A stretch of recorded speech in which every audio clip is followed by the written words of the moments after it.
Io vi pongo il saluto di Domenico Iarolino, che per motivi professionali deve essere assente, altrettanto di Daniela Ianotta, e quindi che si scusano tutte e due.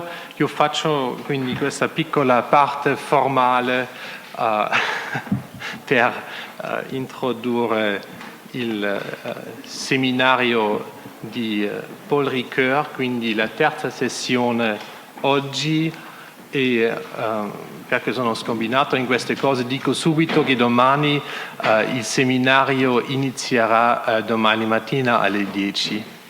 Quindi passo la parola al professeur Ricoeur. Le problème dans cette troisième leçon est le passage de la phase de destruction, selon le langage heideggerien, à la phase de la reconstruction. Il y a donc là un tournant, et avec la proposition d'un certain nombre de concepts qui seront les concepts du tournant. Le titre de cette investigation, c'est donc l'accès à l'ontologie de l'œuvre d'art, c'est-à-dire la possibilité d'appliquer le vocabulaire de l'être à l'œuvre d'art. Et avec le vocabulaire de l'ontologie, avec le verbe être et toutes ses dérivés, également la problématique ontologique, à savoir que l'œuvre est, avant, premièrement, de se montrer, de se déployer, et deuxièmement, d'être saisie par nous. Il s'agit donc d'un renversement par rapport à un stade atteint par l'histoire du concept d'aesthésis, d'esthétique, à savoir son entière subjectivation.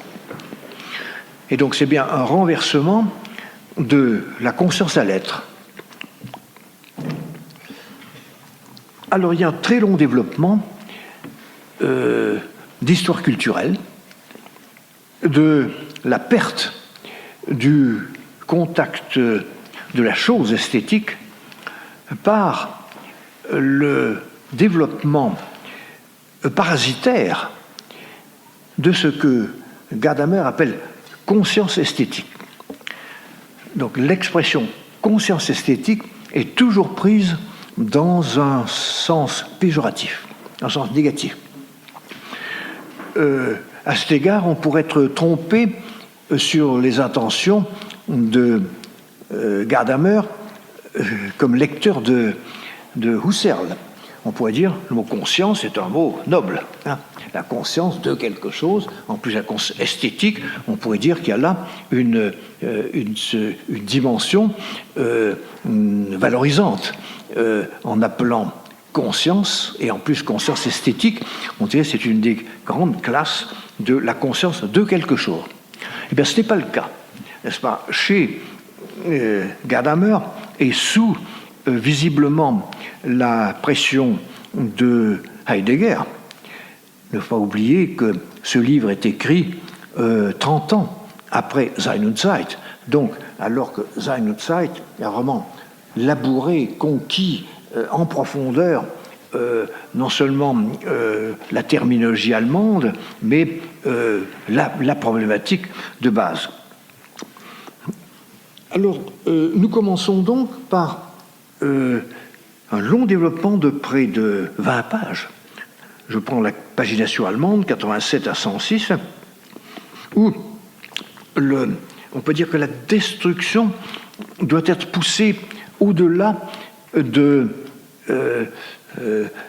son stade de visibilité, c'est-à-dire au-delà des théories, comme celle de Kant, celle de Hegel dans la philosophie d'esthétique, et surtout de Schiller, qui a été le grand éducateur à l'esthétique.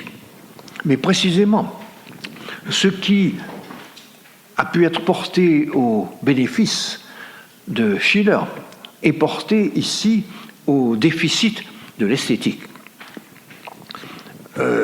Schiller, n'est-ce pas, est l'auteur d'un texte qui a été lu par tout le monde en Allemagne pendant tout le XIXe siècle, les lettres sur l'éducation esthétique de l'homme.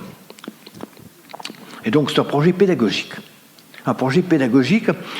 très influencé par Fichte. L'idée de Fichte a toujours fait le rapport entre la philosophie transcendantale et puis la problématique d'insertion dans l'altérité humaine et donc dans le plan du déploiement, du développement pédagogique de l'homme. C'est donc la notion de Bildung qui est tout à fait au centre. Éducation, Bildung. Alors, quelle est, aux yeux de Gadamer, l'impasse de laquelle il va falloir se retirer?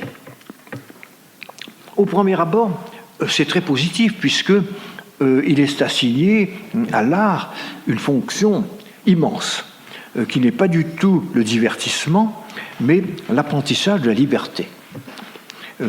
Il y a donc cette conjonction ici entre art et liberté. Alors on pourrait dire, mais que pour Gadamer, c'est très satisfaisant, puisque l'art n'est pas simplement l'art pour l'art, mais elle est l'art pour autre chose. Et pour autre chose, à savoir l'homme lui-même. Donc la dignité de l'homme, la reconnaissant en dimension humaine.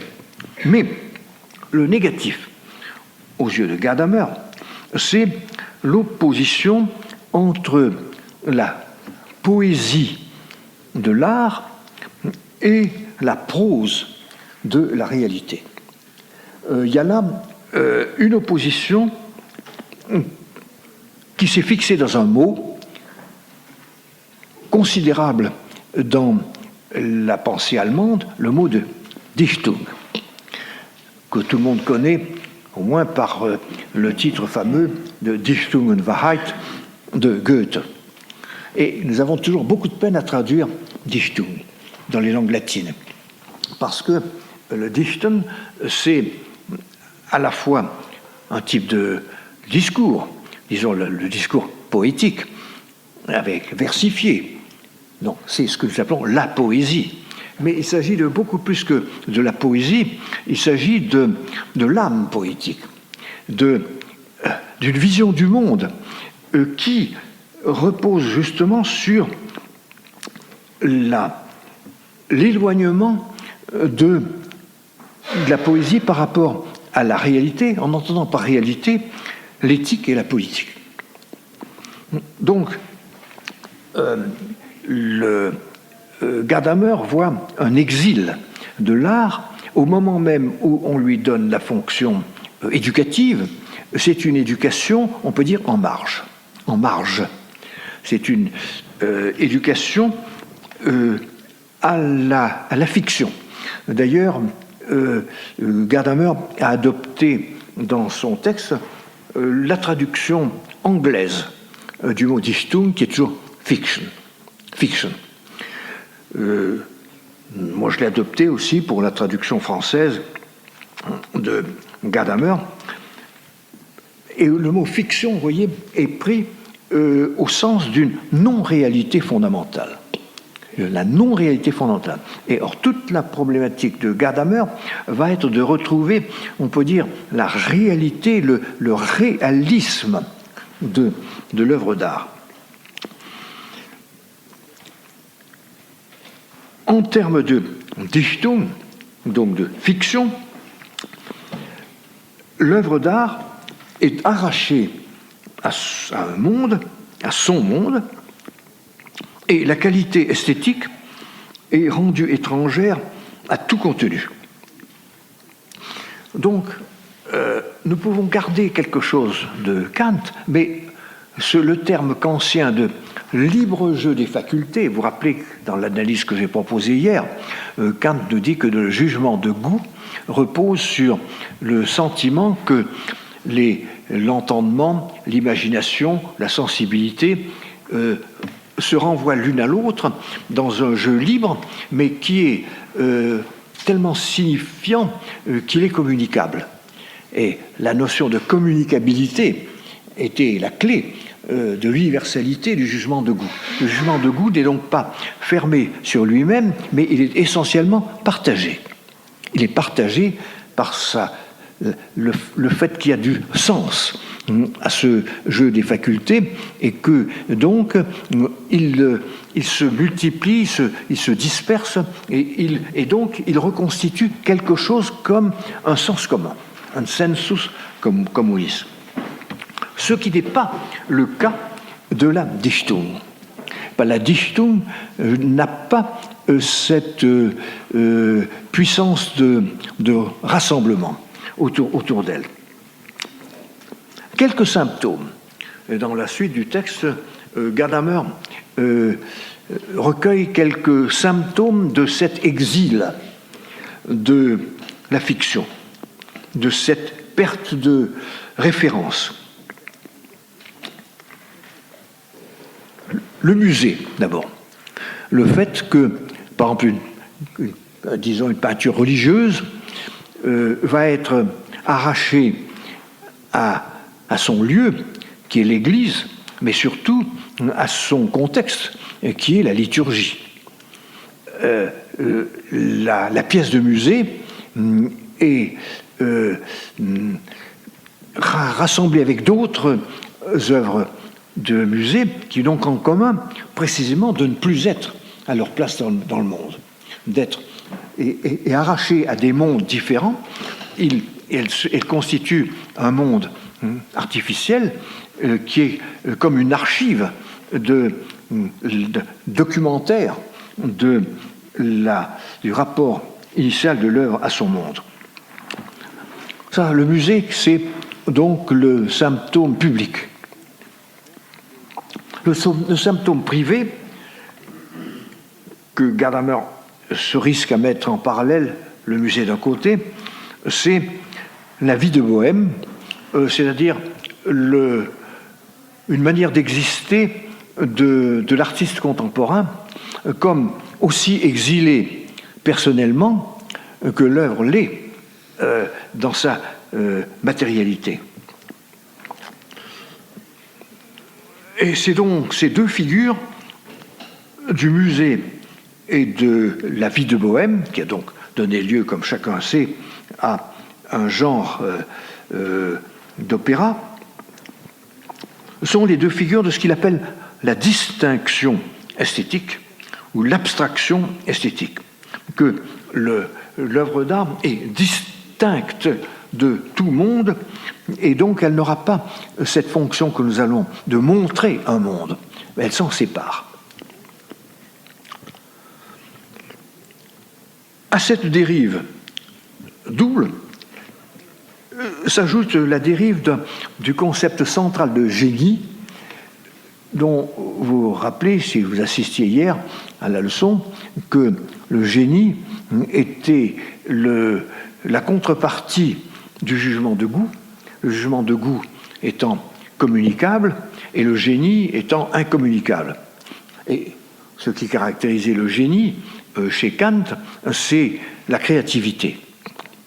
Et c'est précisément le côté non communicable du génie, par opposé au jugement de goût, qui va caractériser la conscience esthétique moderne.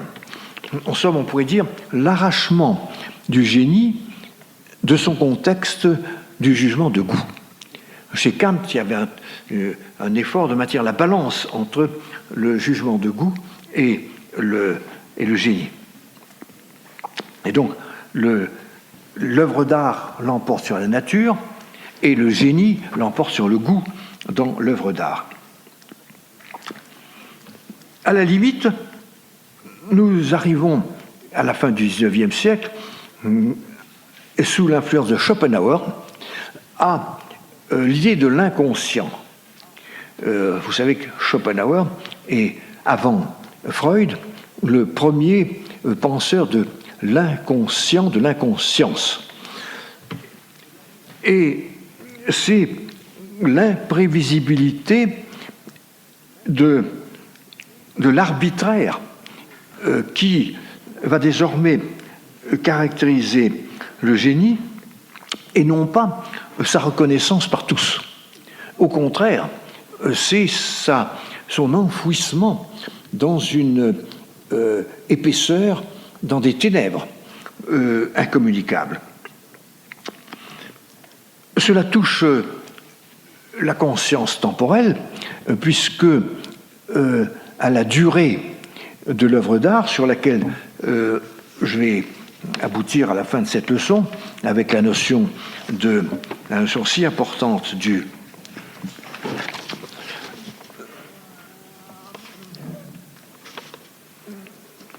de la contemporanéité, nous verrons tout à l'heure le concept de contemporanéité, le caractère fugitif et instantané de l'expérience esthétique, l'immédiateté fugitive. Eh bien, c'est face à cette confronté à cette multiple dérive, le musée, la vie de bohème, le génie incommunicable, l'immédiateté fugitive, que Gadamer va exprimer la protestation de la chose esthétique. Et alors, dans son vocabulaire, je suis très attentif au vocabulaire. Le vocabulaire, où le mot conscience est pris dans un sens négatif, ce n'est que la conscience. À lui, il oppose toujours le mot Erkenntnis. L'allemand Erkenntnis, connaissance. Et nous allons voir ce mot de connaissance ne cesser de se renforcer dans le sens d'une reconnaissance, où nous allons retrouver toute la force de l'anamnésis grecque dans la plénitude du mot connaissance. Alors, pour ceux qui regarderont bien le texte, vous ferez bien attention à cette opposition entre conscience qui n'est que conscience et connaissance qui marche vers le réel. Et donc, prise en compte de la dimension ontologique. Un autre mot important du vocabulaire de Gadamer et qui passe difficilement dans les langues latines, c'est le mot Erfahrung, que l'on traduit généralement par expérience. Mais aussi bien en italien qu'en espagnol, en français, dans les langues romanes, le mot expérience est un mot assez faible, veut dire qu'on fait des expériences et à la limite c'est l'expérimentation. Mais Gadamer a toujours présent à l'esprit un homme qui a de l'expérience, hein, qui est un homme avisé, si on peut dire. Alors, c'est un trait de grande culture, d'avoir le sens un sens de la vie, on pourrait dire. Alors, notez bien, si je peux dire que l'art est une connaissance, ce n'est pas du tout la même chose de dire que c'est une conscience. Une conscience, c'est donc purement subjectivé, si vous voulez, tandis que la connaissance est vers l'autre qu'elle-même, une altérité de la connaissance.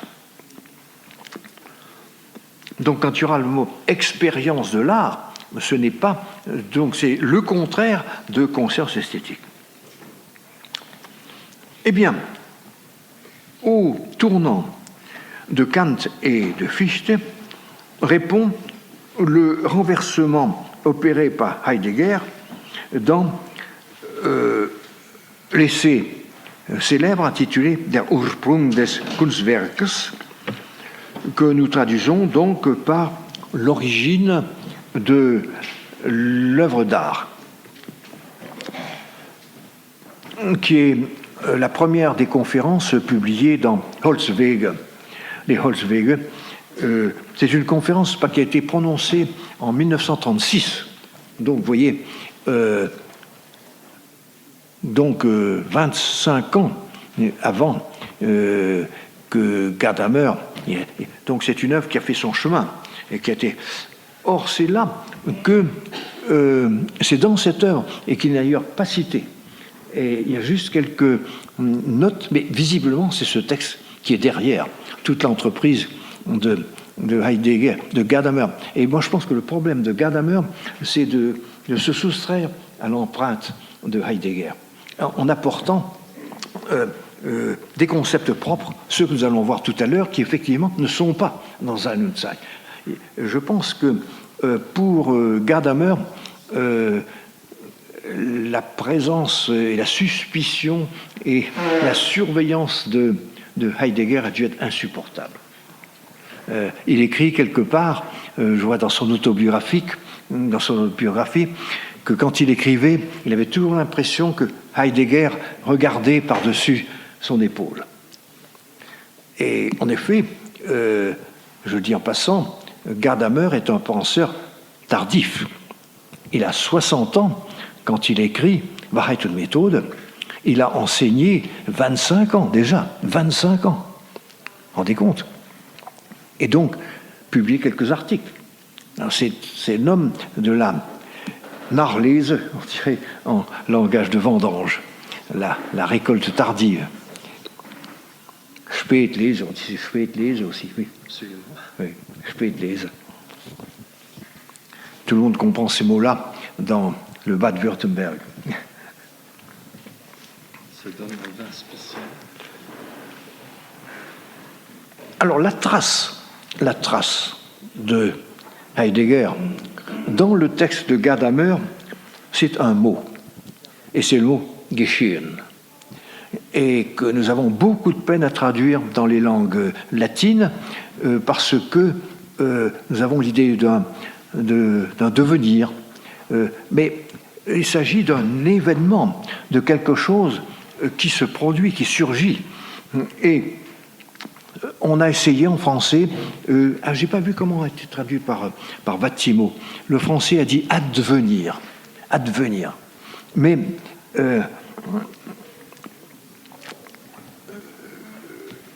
je vais lire cette phrase qui se lit à la page 105. Je vais peut-être la chercher dans la traduction italienne. Mais la traduction italienne n'a pas la pagination, c'est toujours difficile à trouver.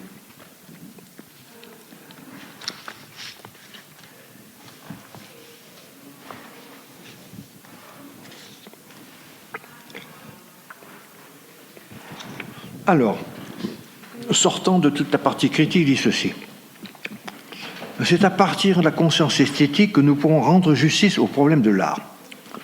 Nous n'avons d'abord fait qu'un pas dans cette direction en cherchant à rectifier l'interprétation de la conscience esthétique par elle-même et en posant en termes nouveaux la question de la vérité de l'art qui invoque comme témoin l'expérience esthétique, Erfahrung, l'expérience. Il nous apporte donc de porter sur cette expérience le regard qui permettra de la comprendre comme expérience. Il ne faut pas qu'elle soit maquillée en propriété de la culture esthétique. De grandes conséquences dans la mesure où toute rencontre du langage, de l'art, est celle d'un Geschehen, d'un advenir sans fin, où elle fait partie elle-même de l'advenir. Alors là, nous avons des mots d'une grande force qui font toujours opposer au langage psychologique de l'Erlebnis, du vécu, du simplement vécu, donc de la sensation. Et pour comprendre le mot Geschehen, il faut le rapprocher de l'autre mot qui est Ursprung, que nous traduisons par origine, mais pour nous, dans les langues latines, si vous voulez, le mot origine n'a pas une très grande force parce que quand on demande l'origine de quelque chose, c'est d'où ça vient, d'où vient quelque chose. Nous avons le mot avec Darwin, l'origine de l'espèce humaine. Quelle est l'origine? C'est le singe, c'est les grands, c'est le chimpanzé. Bon, on a toujours le mot origine, tout le mot fait. L'allemand, n'est-ce pas, a l'idée d'un jaillissement. D'abord, c'est toujours tout ce qui est profond, tout ce qui est antique, Leben, Erlebnis, ceci. Et puis Sprung, qui est le jaillissement. Il y a toujours l'image de la source qui jaillit. Alors, vous voyez que l'Ursprung, ce n'est pas l'antérieur, ce n'est pas le stade d'où nous venons, comme le stade du singe par rapport à l'homme, dans l'évolutionnisme. Ce n'est pas un concept évolutionniste, c'est un concept au contraire, c'est toujours l'origine. Ce n'est pas derrière nous l'origine. L'origine, c'est maintenant dans le jaillissement présent, comme si le monde naissait à chaque instant. Moi, toutes les fois que j'essaye de faire comprendre ce qu'il peut y avoir de fort dans l'idée d'origine, je prends l'image de la naissance d'un enfant. Parce que tel enfant qui naît, il n'y avait rien avant lui. Il y avait des cellules paternelles, maternelles, mais il n'y avait pas lui. Cet enfant, c'est vraiment une origine. Un nouvel être apparaît. C'est donc, je dis que la naissance est pour moi l'image pédagogique la plus forte du mot Ursprung. Eh bien, tout effort de Gadamer va être de porter la problématique de l'œuvre d'art à la hauteur de la force de ces deux mots, Ursprung, origine, Geschehen, advenir. Alors je lis ce texte.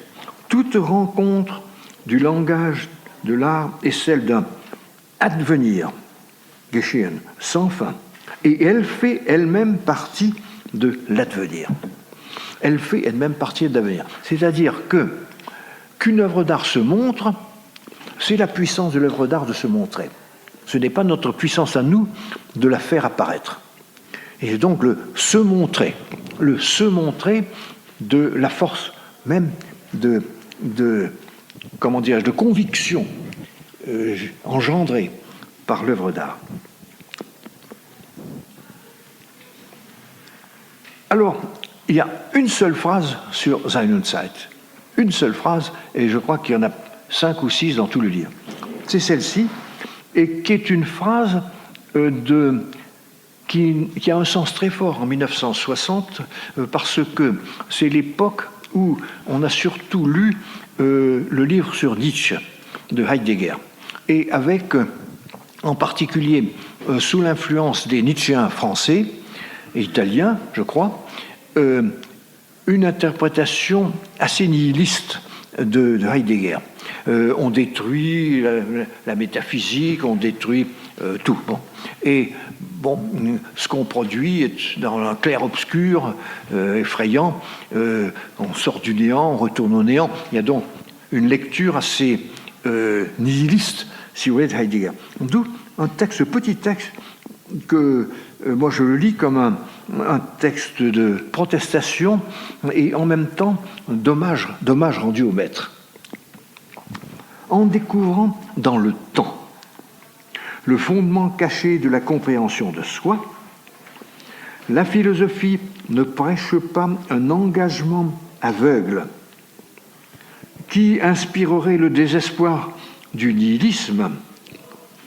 Elle s'ouvre au contraire à une expérience jusque-là scellée, non fermée, dépassant la pensée qui procède de la subjectivité et que Heidegger appelle l'être.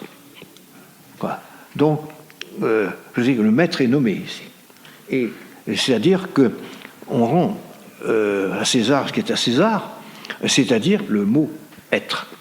Le mot être n'est ni de Kant, ni de Schiller, ni même de Heidegger, puisque si vous avez une certaine fréquentation de la grande logique de Hegel, le concept d'être est même le plus pauvre, puisque il faut qu'il y ait le non-être pour qu'il y ait le Geschehen, et c'est donc Geschehen qui est le plus important. Tandis que Heidegger, on peut dire, égalé Sein et Geschehen, alors que Hegel les dissocie.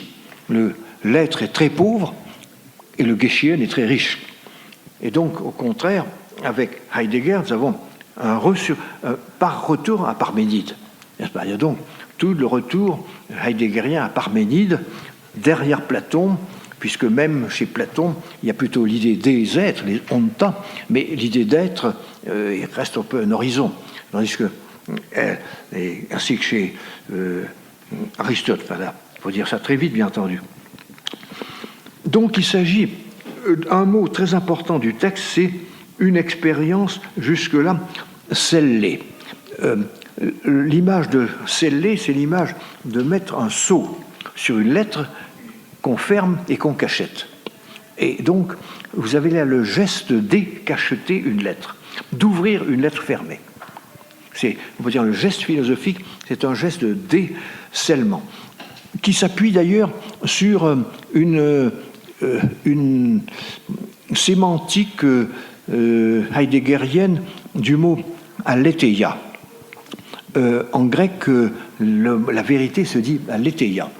Et étymologie vraie ou fausse, peu importe, Heidegger lit toujours le mot en le découpant. Il y a A, qui est le A privatif, et puis l'été, qui est le mot pour l'oubli.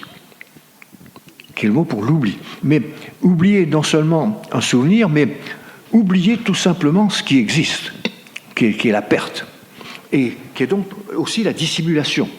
Et tout le vocabulaire heideggerien repose sur cette idée de découvrir ce qui est caché, de mettre fin à une dissimulation, et donc de porter à la lumière ce qui était dans les ténèbres. Donc, c'est toute cette force verbale et cette force sémantique de Sein und Zeit qui va être transportée dans l'esthétique, et on ne parlera plus de Heidegger. Il y a eu une sorte de salutation du maître, là dans quelques lignes, et le mot « être » est... Je sais bien que les Allemands, ils ont la manie de mettre des mots majuscules partout, et pas de majuscules, de souligner. Il y a toujours des mots soulignés partout. Mais en tout cas, le mot « être » est souligné avec beaucoup de force. D'ailleurs, le petit paragraphe que j'ai lu est écrit et souligné. Et en bas de la page, en découvrant dans le temps le fondement caché de cette compréhension, la philosophie ne prêche pas un engagement aveugle qu'aspirait le désespoir du nihilisme. Elle s'ouvre au contraire à une expérience jusque-là scellée, dépassant la pensée qui procède de subjectivité et que Heidegger appelle l'être. Moi, j'ai regardé dans la table des citations et le nom de Heidegger apparaît 4 fois dans le livre. Et c'est, à ma connaissance, la première fois qu'il apparaît ici. Heidegger. Où il est apparu 2 fois en note. Et c'est la première fois qu'il apparaît dans le texte.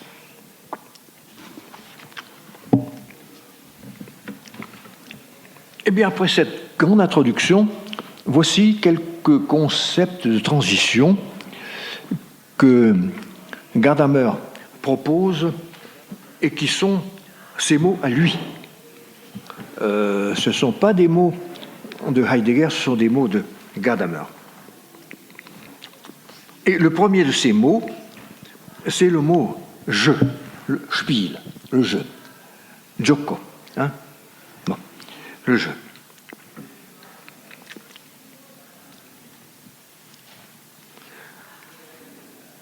Le mot ne nous est pas étranger, puisque vous vous rappelez que Kant emploie le mot « jeu » pour ce qu'il appelle le jeu libre des facultés. Donc c'est un jeu entre les facultés, entre l'intelligence, l'imagination et la sensibilité. En quelque sorte, ces fonctions tournent sur elles-mêmes, donc dans une circularité, et en faisant écho d'une conscience à l'autre, elles se communiquent. Alors là, chez Kant, le jeu est parfaitement subjectif. puisque c'est notre jeu à nous, de nos facultés à nous. Les exemples que Gadamer prend sont exactement à l'opposé. Il ne s'agit pas du jeu de nos facultés, mais de ce qui joue dehors, dans le monde. Et tout de suite, il nous donne des exemples. Bien entendu, le jeu des enfants. Lorsque Gadamer écrit, on s'était beaucoup intéressé au phénomène du jeu, en particulier chez les pédagogues, qui avaient dit attention, les enfants jouent, et il faut respecter le goût des enfants pour le jeu, ne pas écraser par l'instruction le jeu. Il y a quelque chose d'imaginatif et de libre. Mais aussi d'autres exemples, en particulier figurés. Et ce sont ces exemples-là qui sont les plus importants. Le jeu des vagues, le jeu des flammes dans le foyer, le jeu des nuages dans le ciel, c'est-à-dire tout ce qui prend forme, se déforme, se recompose, mais indépendamment de nous. Les choses se jouent devant nous et sans nous. Autre exemple, la danse. Alors, Gadamer tente de donner sa force à l'expérience du jeu en travaillant sur le langage du jeu. Il se trouve que l'allemand et les langues latines, romanes, fonctionnent assez bien de la même façon. À savoir que nous disons que quelque chose se joue. Quelque chose se joue. Je cite le texte, page 109. C'est ici le jeu qui est joué ou qui se joue, et il n'y a plus de sujet qui y joue. Donc, l'idée simple, mais très belle, c'est que le joueur est inclus dans le jeu. C'est le jeu qui mène le joueur. C'est ça l'idée. Par conséquent, le jeu est un mode d'être indépendant de la conscience des joueurs. On ne se demande pas devant... si vous prenez, par exemple, moi je pense à ces très beaux tableaux de Matisse, la danse. Il y en a une qui est à Merion, à Philadelphie, dans le musée de Merion. Il y en a une autre qui est à Paris, au musée d'art moderne. Et puis la troisième est dans des expositions tournantes, je crois qu'elle est venue ici une fois. Et là, il y a des corps qui dansent. Et on ne se demande pas quelle est leur conscience. Ils jouent. Le joueur est joué.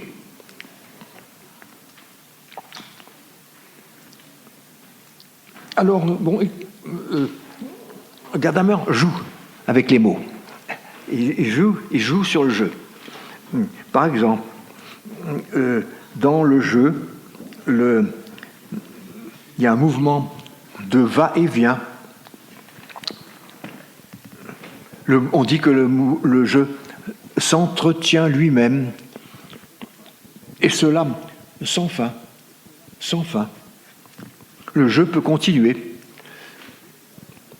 Parce que, vous voyez, moi, je retrouve d'ailleurs une idée kantienne qui est très belle, l'idée de la finalité sans fin.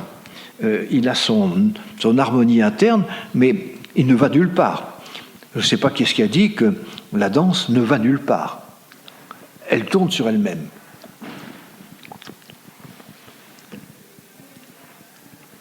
Alors, le passage à l'indice suivante est assuré par le rapport entre le jeu et les spectateurs. Ce qui n'est pas la même chose que le rapport du jeu aux joueurs. Les joueurs sont dans le jeu, ils sont impliqués dans le jeu joue les joueurs, mais le spectateur, lui, et celui pour qui il y a un jeu, on peut dire devant qui il y a un jeu. Et là, nous obtenons la notion de spectacle. La transition en allemand se fait facilement parce que le mot spectacle en allemand se dit Schauspiel, Schauspiel, c'est-à-dire un jeu à voir. Schauen, voir. Et donc, le jeu se montre. Le jeu se montre. Alors, c'est la première fois que dans le texte va apparaître un mot qui, pour demain, toute la leçon sera en fait autour de ce mot, le mot allemand de Darstellung, qui est très difficile à traduire et qui signifie l'exhibition. J'ai vu dans le dictionnaire, dans le Grimm allemand, que le Darstellung a traduit exhibitio au XVIIIe siècle. Chez les disciples de Leibniz, vous savez qu'on a enseigné en latin en Allemagne jusqu'à l'époque de Kant. Kant lui-même a fait des cours en latin. Donc, il y a eu un croisement du latin et de l'allemand qui est très intéressant. Parce que là, nous avons le modèle pour les traductions en latine, en langue latine. Et donc, moi j'avais proposé de traduire Darstellung par exhibition, mais finalement, dans notre comité de lecture, on a choisi de le traduire par représentation, mais tout à fait au sens théâtral du mot, où on donne une représentation, c'est-à-dire la mise en spectacle, la mise en scène. Et c'est cette idée de mise en scène qui va jouer un rôle, c'est ce qu'elle veut dire, un rôle considérable dans toute notre analyse. Par conséquent, c'est l'idée que le jeu se joue sur lui-même, inclut les joueurs, mais se montre à des spectateurs qui vont donc le recevoir et donc voir faire l'expérience, l'Erfahrung, l'expérience de ce qui se joue. Alors gardons en réserve cette notion d'exhibition, de Darstellung, de représentation, parce que c'est autour d'elle que va se reconstruire la phase positive de l'esthétique. Après ce premier concept de transition du jeu, nous passons à un deuxième concept de transition, celui de configuration. L'allemand, ici, important, c'est Gebild. Gebild, n'est-ce pas? Bild, on va voir surtout demain de longues analyses sur la notion de Bild qui traduit, enfin, qui peut être traduit par image, mais aussi bien par un tableau. Et tout ce qui donne figure, ce serait un peu la figura. Le latin le plus approché serait figura. Mais dans le mot allemand, il y a Gebild, ge, et ge veut dire comme dans un rassemblement de montagnes, par exemple. Bon, c'est ge. Bon. C'est donc l'idée de configurer. J'ai vu que Vattimo a traduit par forme. Mais on peut, parce que le latin forma, une statue. En latin, c'est que je sache, ça se dit forma. Donc, c'est pas simplement un contour, c'est aussi une statue. Or, en grec, l'eikon, l'image, c'est aussi une figure lisible, visible, soit graphique, soit sculptée. Donc, c'est une œuvre. Donc, c'est une œuvre.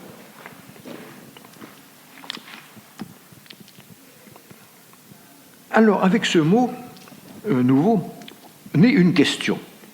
Et cette question va conduire au cœur de la problématique. Comment le jeu se détache-t-il de son déroulement pour se fixer dans une forme durable? En effet, le jeu a quelque chose certes, il peut durer indéfiniment, mais il ne laisse pas de traces. Le jeu se joue, mais après la danse, il n'y a plus rien. Il n'y a plus rien à voir. On a tout vu avec la danse. Mais le propre de l'art, c'est de laisser des œuvres, Werken, des œuvres. Alors, comment passe-t-on de donc du jeu qui s'efface constamment à la configuration qui persiste, qui demeure, qui reste? Eh bien, c'est par une opération que Gadamer appelle transfiguration. Transfiguration.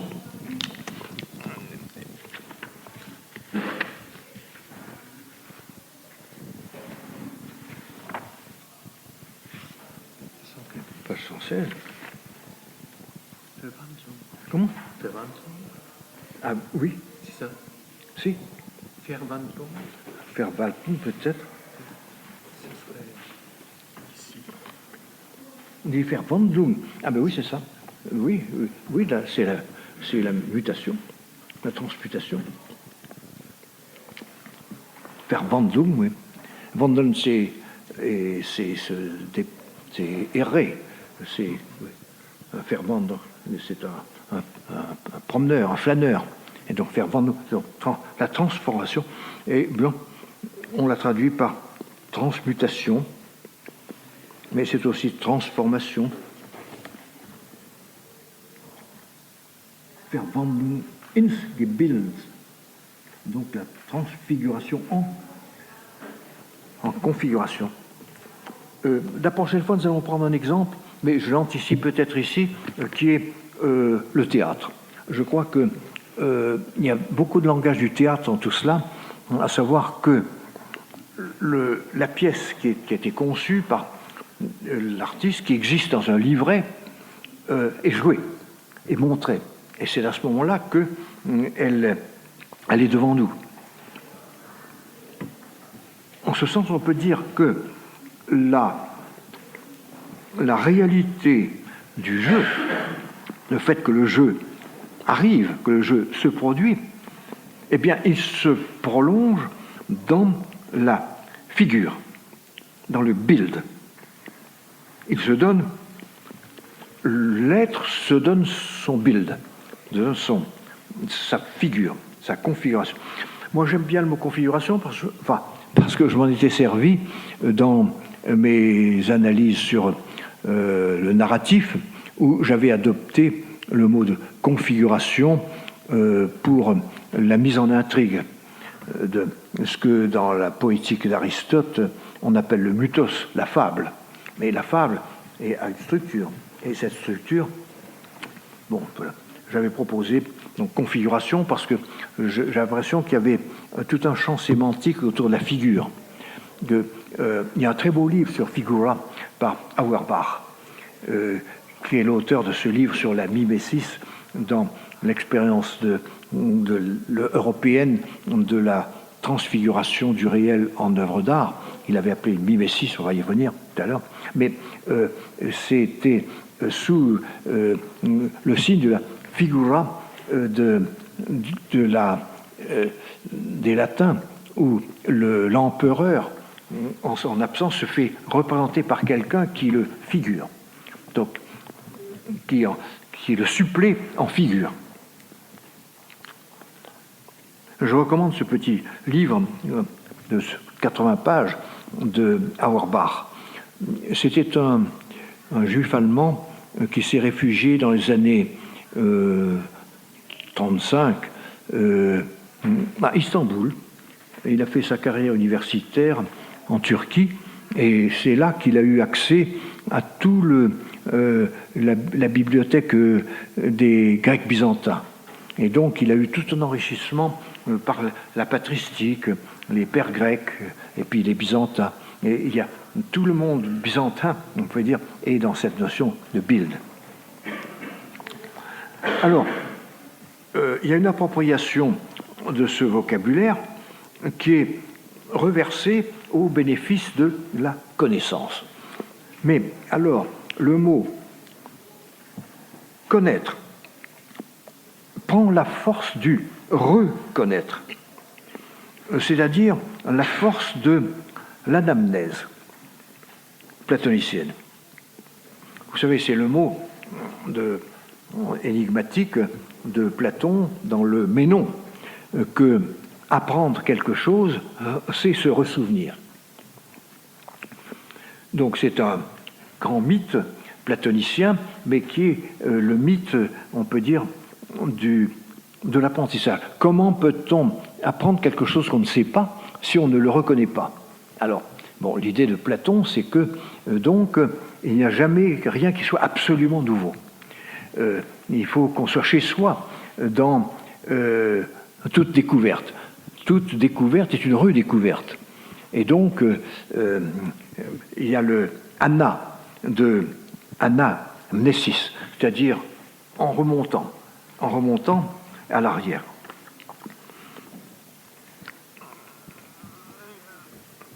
Un autre mot grec est retrouvé, c'est le cas de le dire, c'est le mot mimesis, que nous avons toujours beaucoup de peine à traduire dans la langue latine, parce qu'on a un mot toujours très faible, qui est le mot imitation. Mais dans l'imitation, nous avons l'idée de faire une copie. Et nous verrons justement, surtout demain, où Gadamer se bat avec le vocabulaire ici, parce que une copie en allemand se dit Abbild, c'est-à-dire quelque chose qui est parfaitement dérivé d'un modèle et qui est second par rapport au modèle. Tandis que la mimesis est productrice. Lorsque Aristote dit dans la poétique, parlant de la tragédie et de l'épopée, il dit que le poème est une mimesis de l'action humaine. C'est-à-dire, les hommes agissent, mais le poète fait une poésie avec la vie, et donc il crée quelque chose. La mimesis n'est pas une répétition, ce n'est pas une copie, et la copie c'est toujours moins que le modèle, tandis que la mimesis est plus que le modèle, elle ajoute au modèle. Nous verrons demain la notion d'ailleurs d'accroissement d'être, de zuwachs, de surcroît d'être qu'apporte le Gebild. Alors, je crois qu'il est très important de mettre en place dès maintenant toute une série de mots repères, comme ça, l'œuvre, Werk, qui est une configuration, le Bild, qui est une figure, Erkenntnis, qui est une reconnaissance, anamnèse, mimesis. Eh bien, quels sont les exemples les plus favorables à cette reconstruction, on pourrait dire, lexicale, sémantique? C'est essentiellement le théâtre. Et Gadamer a présent à l'esprit, c'est là où il est grec, il est foncièrement grec, le Sophocle, Euripide, la grande tragédie grecque. Nous parlerons demain du tragique comme catégorie, mais ce n'est pas le tragique qui compte, c'est le théâtre. Le fait qu'une pièce n'existe que si elle est jouée. Et précisément, le jeu, ici, consiste à exécuter, c'est-à-dire à montrer, à faire voir, à mettre en scène. Alors, Gadamer aime beaucoup s'arrêter à ces arts qui sont des arts d'exécution parce que ce sont des arts, on peut dire, en deux temps. Il y a d'abord la conception d'un livret, un livret musical, un livret, et puis l'exécution théâtrale. Alors, l'exemple est très fort parce que le théâtre montre que ce qu'on ajoute en densité, en puissance, par le fait que l'on montre, qu'il y a donc une Darstellung, qui est une exhibition, une monstration, une présentation. La représentation au sens théâtral du mot est en même temps une présentation du jeu. Le jeu se montre. D'où alors le problème de la recherche d'adéquation entre la représentation et le jeu qui s'y joue, et qui est le problème d'une exécution totale, une exécution parfaite, qui n'existe pas. N'est-ce pas ? On peut dire que chaque fois qu'une pièce est donnée au théâtre, c'est une exécution partielle. Et le potentiel d'exécution est dans le livret. Mais le livret permet de multiples exemples de représentation, d'exécution. Alors, Gadamer propose ici un concept que j'ai mis dans mes notes qui était, à mon sens, très difficile et peut-être contestable, je ne sais pas, où il dit que une représentation juste, comme il est dit, une représentation juste, ce serait celle qui épuiserait les ressources de mise en scène. Et donc, il serait ce qu'il appelle une médiation totale. Totale Mitteilung. Donc, une médiation totale entre l'œuvre et sa représentation. Alors,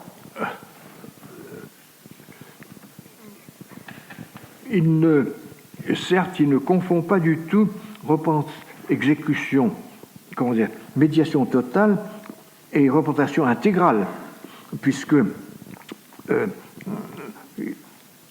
aucune représentation n'épuise le capital de sens, la réserve de sens d'une œuvre. Mais simplement, il veut dire que l'exécution s'efface devant,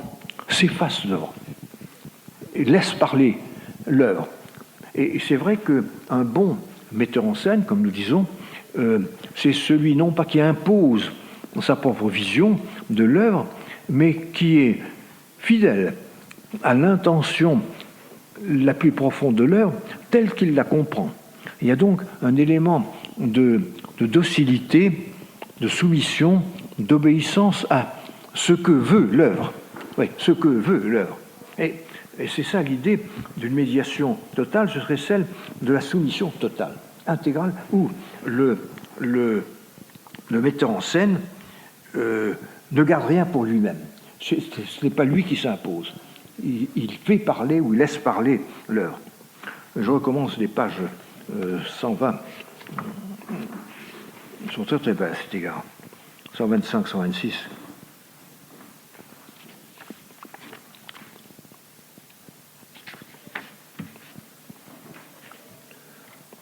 La justesse, comme il dit, la justesse, recherchée sur cette voie, ne rendrait pas justice à la véritable exigence de l'œuvre elle-même, qui lie chaque interprète d'une manière particulière et immédiate, et qui l'empêche de se décharger de sa tâche par la simple imitation d'un modèle.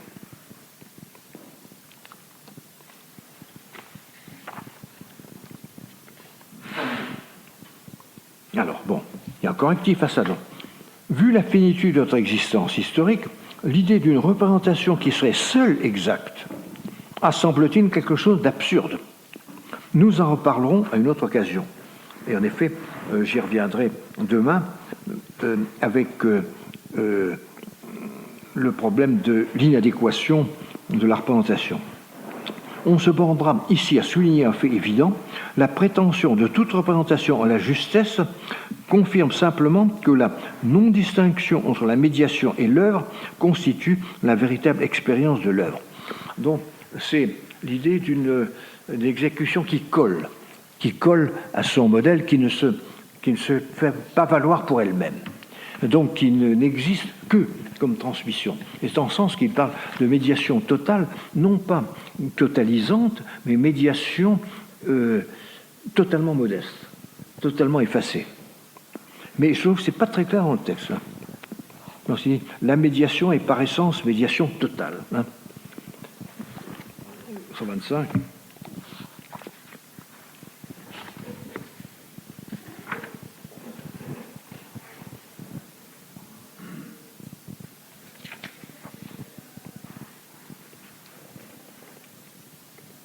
Oui, c'est ça. Totale Mitteilung.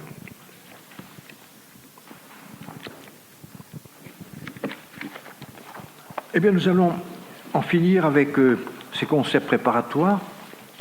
Le troisième concept préparatoire, troisième concept de transition, le premier c'était le jeu, le second c'est la configuration, et le troisième c'est la puissance temporelle de l'œuvre d'art d'être omnitemporelle. Si je prends par exemple une pièce de Shakespeare ou dans la tragédie grecque, elle n'est épuisée dans aucune de ses représentations dans toute l'histoire. Donc, elle réalise ce que, par ailleurs, Gadamer appelle le classique. Il appelle classique une œuvre qui se détache de son contexte, qui survécut à son premier contexte et qui est donc capable d'une série indéfinie de décontextualisation et de recontextualisation. Pouvoir se recontextualiser dans une autre culture, ça c'est la force, on peut dire, des grandes œuvres. Les grandes œuvres qui donc constituent, je peux dire, le musée imaginaire de Malraux, mais qui est précisément un musée vivant, ce n'est pas un cimetière des œuvres. Alors, Gadamer introduit cette réflexion à l'occasion d'un concept qui était très étudié à son époque. C'est un concept de Kierkegaard, qui est le concept de contemporanéité. Être le contemporain d'eux, c'est-à-dire vivre dans le même temps que l'heure. Kierkegaard l'avait employé dans un sens religieux, où il se demandait comment peut-on être le contemporain du Christ. Oui. C'est-à-dire qu'à chaque époque, on peut être proche du Christ. Et donc, le changement du temps ne fait rien à l'affaire. On peut dire, immédiatement contemporain. C'était donc très lié, d'ailleurs, à une grande intériorisation du luthéranisme de l'Europe du Nord, n'est-ce pas, où la puissance de méditation intérieure abolissait la succession des temps pour ne retenir que la force de présence d'une œuvre au-delà de la série de ses exécutions. Ce concept se lit dans un texte de Kierkegaard qui est intitulé « Les miettes philosophiques ». Les miettes philosophiques, comme des miettes de pain. Les miettes philosophiques. C'est l'idée qu'il n'y a pas le savoir hegelien, il n'y a que des miettes du savoir. Bon. Alors, pourquoi est-ce qu'on pose cette question-là? Qu'est-ce qu'il y a d'intéressant dans cette discussion? Mais c'est la question de l'identité de l'œuvre d'art. Comment peut-on dire que c'est la même œuvre d'art, c'est le même Édipe Roi, si vous voulez, qui est joué du temps d'Aristote, de Platon, qui est joué maintenant, qui est joué en Allemagne, qui est joué en Angleterre, qui est joué en Italie, qui est joué en France. En quel sens pour dire c'est la même? Donc, c'est le problème de l'identité à soi de l'œuvre elle-même. Et donc, il faudra dire qu'elle n'est ni temporelle, puisqu'elle ne change pas, ni intemporelle, comme un concept mathématique, mais qu'elle est omnitemporelle. Gadamer, d'autant façon qu'il s'appuie ici sur les catégories de Sein und Zeit. D'ailleurs, je ne sais pas laquelle. Je pense que c'est l'idée de Wiederholung, de répétition. Le fait que on peut, à l'égard de sa propre mémoire, faire un grand parcours qui reprend tout. Et en effet, chez Kierkegaard, c'est un concept de Kierkegaard aussi, la répétition, qui est donc pas du tout dire deux fois la même chose, mais dire le même chaque fois. Dire le même chaque fois. Non pas deux fois la même chose, mais le même chaque fois.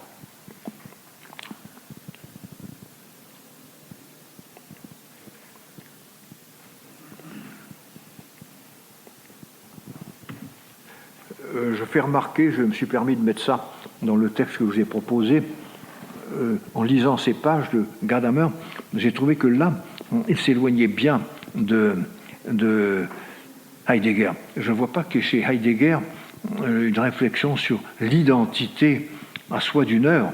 Et là, je pense qu'il y a vraiment la marque de Platon. Gadamer est à bien des égards un platonicien. Un de mes anciens collègues, je veux dire, un chercheur qui a travaillé avec moi, Pierre Fruchon, a écrit justement un livre sur Gadamer et son interprétation platonicienne de bout en bout de l'œuvre. C'est peut-être un peu tiré d'un côté, mais c'est une bonne contrepartie à Grondin, qui est aussi un très bon livre de Jean Grondin sur introduction à l'œuvre de Gadamer. Alors Fruchon a joué entièrement la carte platonicienne et dans ce cas-là, je pense que cela vaut. Alors comment Gadamer s'approprie-t-il ce concept platonicien en passant par l'histoire du christianisme et une histoire très particulière du christianisme qui est la liturgie. À savoir que dans la liturgie, que vous preniez la liturgie catholique de l'Eucharistie, le fait que c'est chaque fois un événement différent, mais c'est chaque fois le même. D'une certaine façon, c'est le même sacrifice de la messe, donc chaque fois la même, mais chaque fois nouvelle. Et donc, il a présent à l'esprit cette idée d'un temps sacré où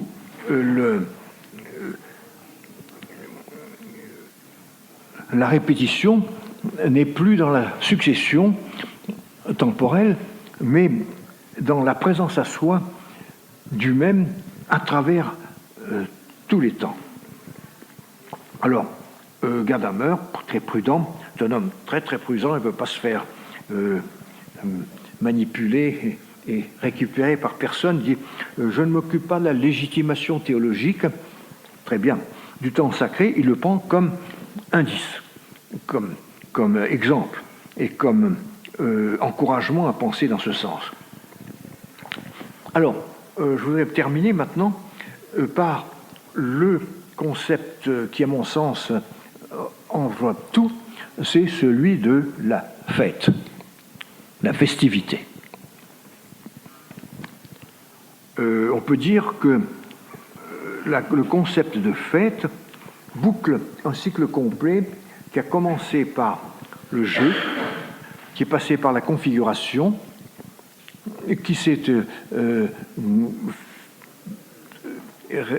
fixé dans l'idée de représentation, et pour aboutir, à travers l'omnitemporalité de l'œuvre, à la célébration.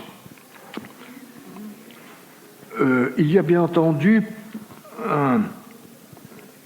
une nuance de sacré dans la fête qu'il n'y a pas nécessairement dans le jeu.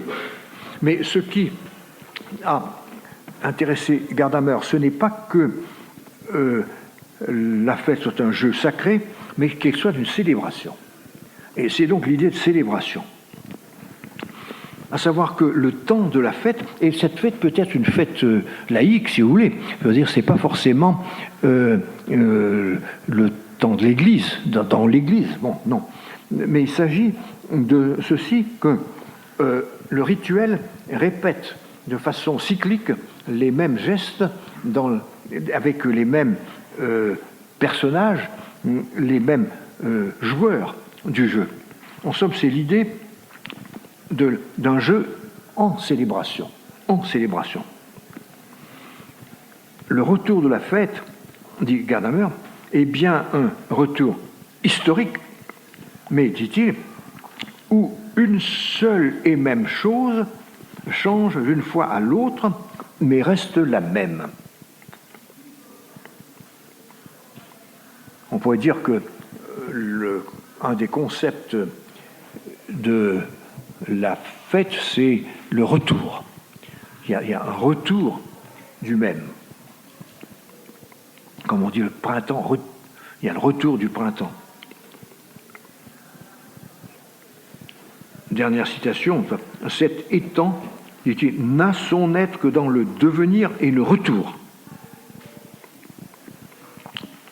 Eh bien, on peut s'arrêter là en disant qu'un personnage est mis en place par toute cette analyse, c'est le spectateur. Et vous voyez que le spectateur n'est plus le maître, il est le disciple.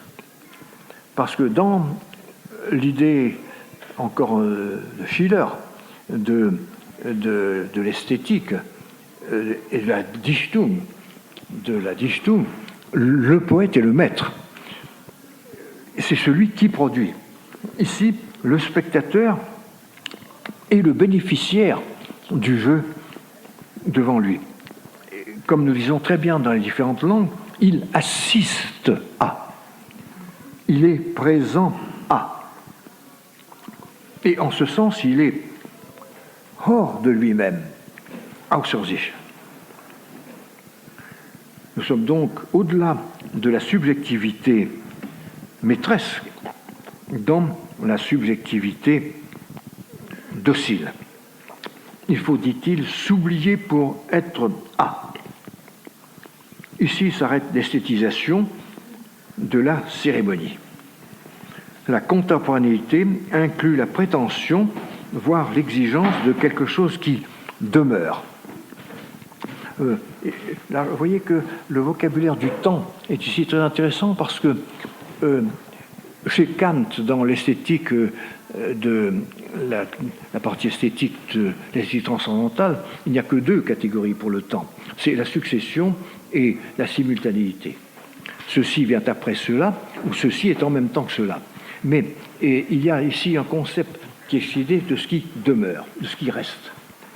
Manere en latin, manere. On trouve ça chez Bergson aussi, qu'il y a des degrés, quelque sorte de tension de la durée, on peut dire que oui, quand on dit par exemple, en parlant dans un langage religieux des vertus théologales, qu'on dit que la foi, l'espérance, la charité demeurent, c'est-à-dire restent, quelle que soit l'histoire des hommes, cela reste comme des étoiles directrices. C'est ça cette idée. Eh bien, on va s'arrêter là, avec l'idée de demeurer, qui est donc introduite par une réflexion sur la cérémonie, le rituel, incorporé dans la réflexion philosophique et peut-être un peu détaché de son contexte de célébration sacrée. Alors, ce que je proposerai demain, c'est un travail proprement philosophique sur le concept de représentation. C'est en effet dans ce concept que se concentre toute l'esthétique de Gadamer. Et en particulier avec une forme exemplaire de la représentation, c'est la représentation théâtrale et où l'image est subordonnée entièrement à son modèle. C'est donc la dépendance de l'image au modèle qui va être le cœur de l'idée de représentation. Donc nous aurons trois concepts, Darstellung, Vertretung, c'est-à-dire une substitution, et mimesis. Bon, eh bien voilà, nous avons quelques 20 minutes peut-être pour les questions. Je pense. Comment ? Je pense. Oui, oui, oui.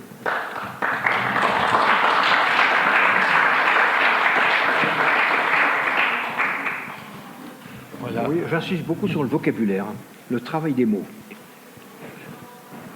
En venant de l'allemand, donc aussi. Nous sommes dans la même situation. Une langue latine, il faut travailler avec une langue germanique. Alors, merci pour cette leçon, je dirais, savoureuse parce que elle est donc elle nous permet de savourer la Spätlese de l'œuvre de Gadamer. Et je ne suis pas expert en vin, mais je pense que la Spätlese a plusieurs couches de goût et plusieurs pistes de renvoi, contrairement aux vins qui sont primeurs. Et donc, je pense que dans la Spätlese de Gadamer, il y a toute une série de renvois implicites que Paul Ricoeur nous a donc ouverts par cette leçon. Et je pense que c'est intéressant aussi de ce travail sur les mots, parce qu'on se rend compte, pour moi-même, donc qui suis allemand, de la difficulté de retraduire en français des concepts comme Bild ou comme Gebild, qui par ailleurs peuvent avoir des origines dans les langues latines. Donc il y a un croisement assez fertile. Figura. Le mot figura est une... Oui. Ok. Et moi, je pense que c'est une des clés du mot build.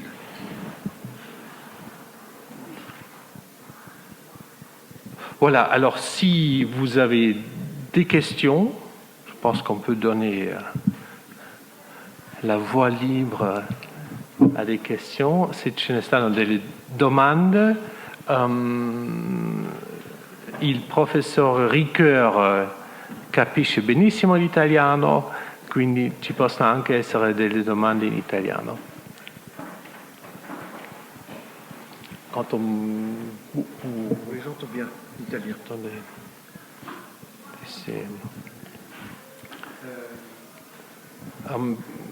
Però ti posso chiedere di parlare nei confronti, sono stato un'abitudine allora per motivi di registrazione. Parlo in italiano? Sì, forse chiaramente anche per Far capire, sì. Est-ce que vous voulez que j'essaie de traduire la question en français ou ça va? Très bien. Oui. Ouais. Ben, pour le public. Italien? Oui, en italien. Volevo sapere se c'era una definizione univoca, omogenea di opera d'arte in Gadamer, se è quella di rappresentazione o un altro concetto. C'è una definizione che ricomprende tutti i generi dell'opera d'arte in Gadamer, quindi più astratta. Il y a? Oui. Demain précisément, nous allons faire un parcours dans les différents arts. Parce que nous avons pris ici un exemple qui est le théâtre. Pourquoi? Parce que le théâtre, on voit bien la différence entre l'œuvre et son exécution. Alors, c'est beaucoup plus difficile dans le cas de la peinture. Où est le modèle? C'est pas la chose, c'est sa propre conception. Il n'y a pas de distance entre l'œuvre et l'exécution. C'est pourquoi ce sera beaucoup plus difficile de voir une théorie de la Darstellung, de la figuration, dans une œuvre qui n'a pas de distance à l'égard de son propre modèle. Mais, alors, réponse, on peut faire un parcours en allant des arts en deux temps, en deux niveaux, progressivement vers les arts à un seul niveau. Et qu'est-ce que nous trouvons à l'autre bout? Essentiellement, la musique. En passant par la peinture, la sculpture, l'architecture. Alors, une théorie de l'œuvre d'art n'est pas complète tant qu'on n'a pas rendu compte de la diversité des arts. Et ça avait été l'objet de ce qu'on a appelé les beaux-arts. Les beaux-arts.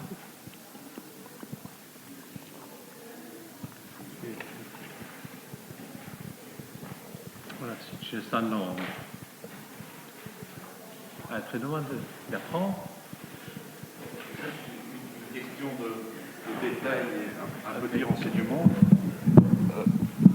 J'ai été surpris pendant toute votre présentation de voir que presque l'ensemble des concepts étudiés, ça veut dire le jeu, la représentation la Gebilde, etc., sont des concepts très fréquents chez le premier Eugen Fink, donc le jeu comme symbole du monde, et ses premiers travaux sur Husserl.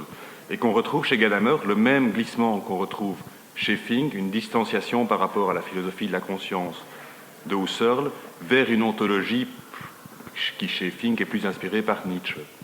Alors, je me demandais s'il y avait un lien direct, s'il y avait des références chez Gadamer à l'œuvre de Fink, parce que la proximité semble tellement grande dans les concepts, et même dans la prise de distance par rapport à Husserl et ce rapprochement de Nietzsche et de Heidegger, que j'aurais voulu savoir s'il y avait des filiations directes. Une simple question de renseignement. J'ignore tout à fait quels étaient ses rapports avec Eugen Fink, dans le jeu du monde, hein, c'est ça, le jeu du monde. Mais l'origine est en tout cas très différente, parce que Fink vient de Nietzsche. Et Gadamer est visiblement très très étranger au monde nietzschéen, avec le soupçon que Nietzsche, c'est le nihilisme. Et la phrase que j'ai lue, où il dit « Non, Heidegger n'est pas nihiliste », c'est une façon de dire Heidegger, c'est pas Nietzsche. Mais alors, du même coup, chez Fink, c'est une protestation contre la rationalité. Le jeu est essentiellement errant. Il y a donc pas, je ne crois pas, par exemple, que l'idée de Erkenntnis, de reconnaissance, et aussi qu'il y aurait une contemporanéité à l'œuvre dans son identité propre. Le concept d'identité de l'œuvre à elle-même, à travers ses exécutions, je ne vois pas comment elle pourrait être chez Fink. Ça se trouve chez Husserl, mais pas chez Fink. Oui, mais parce que c'est le concept des recherches logiques, l'identité, la Meinung. Mais sérieusement, Gadamer à la fois résiste à l'objectivation, tout ça, bon, mais en même temps c'est un homme d'une certaine rationalité. Erkenntnis, je crois. Ça c'est une chose qu'a très bien montré Grondin dans son livre, qui reste un homme du grand rationalisme allemand. Contre, justement, ce qui a été réputé comme l'irrationalisme nietzschéen. C'est peut-être, bon, pas équitable à l'égard de Nietzsche, mais en tout cas, c'est ainsi qu'il était perçu.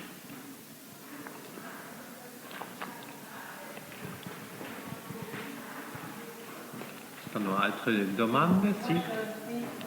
Si c'est lei? Non, c'est pour une raison de laisser des traces. Non, je suis désolé, je crois qu'il faut venir ici. Mais cette salle est tellement bizarre.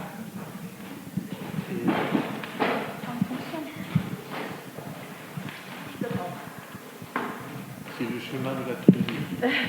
Je voulais juste savoir si vous pouvez approfondir cette idée de l'œuvre classique de théâtre comme quelque chose qui peut être recontextualisé plusieurs fois. Est-ce que vous pouvez approfondir ce concept? Merci.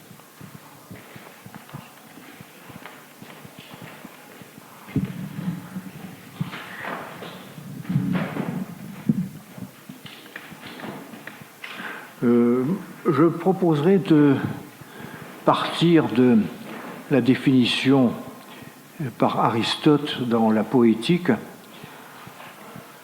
de ce qu'il appelle le mythos. Le mythos soit de l'épopée, soit de la tragédie, parce que c'est ce mythos-là, c'est ce mythos qui est susceptible d'être rejoué indéfiniment. Alors, pour Aristote, rappelez-vous, quelles sont les catégories qui permettent de construire des mythos? Il y a d'abord l'idée de mimesis, appliquée à des structures de l'action. Ce qui peut être imité, c'est la praxis. La poésie, c'est une création littéraire qui recrée le monde de la praxis, qui suppose donc qu'il y a une intelligibilité profonde dans la praxis humaine, que la praxis n'est pas fortuite, qu'elle répète les mêmes passions, comme les passions du pouvoir, ou le rapport entre les dieux et les hommes, ou entre la famille et l'État, donc les grandes structures de l'existence humaine, qui sont d'une stabilité qui n'apparaît que précisément par la poésie, parce que nous sommes dans l'anecdote dans la vie quotidienne, mais c'est la poésie qui retire en quelque sorte la quintessence de l'action humaine dans ses traits fondamentaux, et en particulier dans sa structure relationnelle. Que vous pouvez mettre les dieux, la famille, la cité, vous avez des configurations stables, qui font d'ailleurs que nous-mêmes, quand nous lisons des histoires telles que les grands mythes grecs, nous nous y retrouvons, nous nous y reconnaissons. Je veux dire que là, on a l'impression d'une sorte de stabilité que la poésie a révélée, mais que nous pouvons pressentir dans la vie quotidienne. Et deuxième catégorie importante pour Aristote, c'est la conjonction entre les actions et les personnages. C'est-à-dire que ce qui est mis en scène, et d'abord ce qui est mis en intrigue, c'est simultanément les actions et les personnages.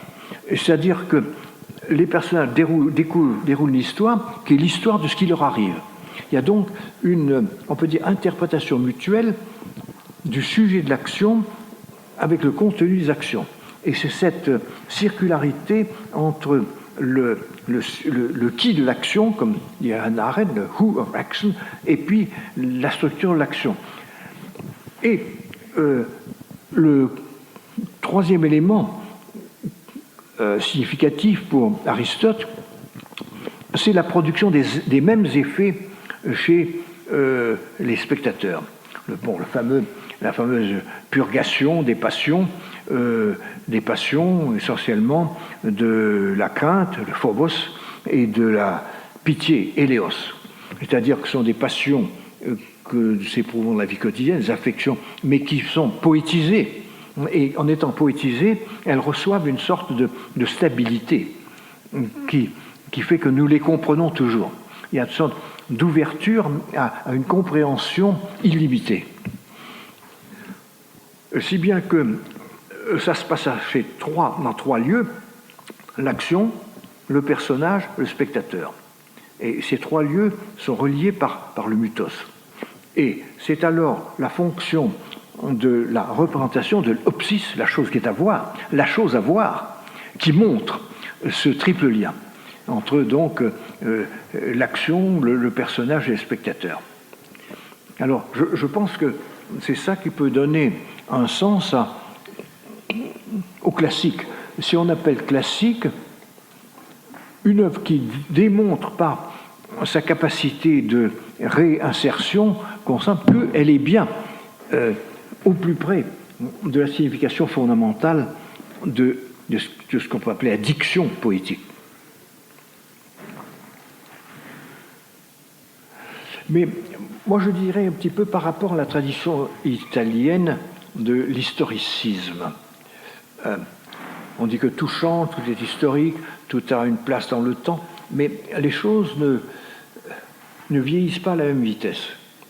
Et je pense qu'il y a des rythmes temporels différents et que la poésie va s'adresser à ce qui est le plus fondamental et le plus répétitif, au sens, on peut dire, pulsionnel et émotionnel du terme, qui serait en tout cas le négatif de l'inhumain.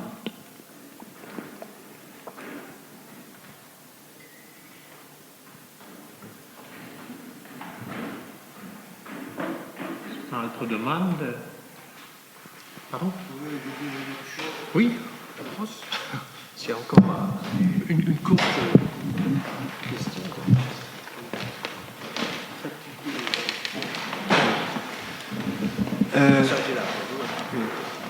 je ne suis pas très d'accord avec la définition de l'œuvre d'art comme mimesis, comme représentation. Je pense que l'œuvre d'art soit une représentation, une mimesis finalisée à la création d'une émotion. Parce qu'on a autre représentation, autre mimesis qui existe. La vérité même, c'est une mimesis, une représentation. Mais la vérité, la science, la philosophie, ce n'est pas l'art, ce n'est pas la religion, ou ce n'est pas la politique ou l'économie. L'art, c'est une forme d'éthique humaine, mais finalisée à quelque chose d'autre que la représentation, finalisée à la création d'un mouvement de l'âme de l'homme. Oui, alors, qu'est-ce que vous pensez? Cela justifie peut-être, j'ai eu le tort de ne pas trop parler de cela, le fait que tout ça est mis sous le concept de vérité. Wahrheit, c'est le titre de l'ouvrage. Et vérité est pris alors, dans un sens qui va tout couvrir, puisqu'il y a une vérité de l'œuvre d'art, il y a une vérité des sciences humaines, et puis il y a une vérité... Alors, qu'est-ce qui fait qu'on peut appeler le mot là où Kant emploie le mot beau, on ne va pas dire beau, on va dire vrai. Alors, qu'est-ce que le mot vrai ajoute au mot beau? Alors, il ajoute que cela ne dépend pas de nous. Et je crois qu'il y a dans l'idée de vérité la force alors, de ce qui est et se montre, même si nous ne la reconnaissons pas. Donc la reconnaissance est toujours seconde par rapport, on peut dire, à ce que l'œuvre exige de nous. Et peut-être que la notion de vérité se définit par son Anspruch, si vous voulez, par sa revendication à nous. Et je n'ai peut-être pas fait attention si le mot Anspruch est très important. Oui, je crois. L'œuvre demande à être reconnue. Écoutez, moi je pense toujours, quand j'essaie de justifier une approche ontologique qui est pas très bien reçue toujours, je prends mon exemple comme Merleau-Ponty. J'ai la même admiration que Merleau-Ponty pour Cézanne. Cézanne qui va indéfiniment représenter son compotier de pommes 10 fois, 100 fois les pommes. Bon, pas les pommes, mais quand c'est la montagne Sainte-Victoire. Moi, j'ai été la voir de très nombreuses fois, la montagne Sainte-Victoire. Et j'avais l'impression que l'être de cette montagne demande à être peint. Il y a comme une demande à être peint. Et je dirais aussi que, par rapport à l'histoire, il y a des souffrances qui demandent à être dites, des blessures qui demandent à être exprimées. Et en somme, ni le récit ni la peinture ne règnent. Elles sont au contraire soumises à ceux qui demandent à être dits. Alors bon, on peut dire, est-ce que toujours un artiste est soumis à quelque chose qui demande à être dit? Moi, je le crois. Je crois que on peut se mettre à peindre comme ça en s'amusant, mais on ne passera pas une vie entière à peindre. Et surtout si vous faites une peinture que personne n'aime, qui ne sera pas vendue, quelle est l'obstination du peintre? Quelle est la source de son obstination? Sinon que, oui, d'une certaine façon, il y a un devoir. Il fallait le faire. Il faut le faire. C'est une passion. Mais la passion, c'est un mouvement de l'âme. Oui, la passion est un mouvement de l'âme, mais l'âme ne meurt rien du tout, elle est mue. Non, mais l'idée que quelque chose demande à être montré. Moi, je garde ça, si vous voulez. Si ce livre a un sens, c'est ça. Quelqu'un se met à écrire, se met à peindre, se met à faire de la musique, se met à faire du théâtre, parce qu'il est sous une exigence plus grande que lui, je crois. Et moi, je crois que c'est ça la force du mot vérité, qui n'est pas, au sens aristotélicien du mot, d'une adéquation d'une proposition à une réalité. C'est ça. L'adéquation, res et intellectus. Bon. C'est pas une adéquation. Alors, le mot de déceler, n'est-ce pas, de ce qui était dissimulé, révéler ce qui est dissimulé. Alors, là, on touche le concept dangereux, par ses connotations religieuses, si vous voulez, de révélation. Mais il est bon, il est fort. Bon. Eh bien, nous aurons que demain toute la séance. Oui. Moi, je n'essaye pas de vous convaincre, parce que moi-même, il faut que je me convainque.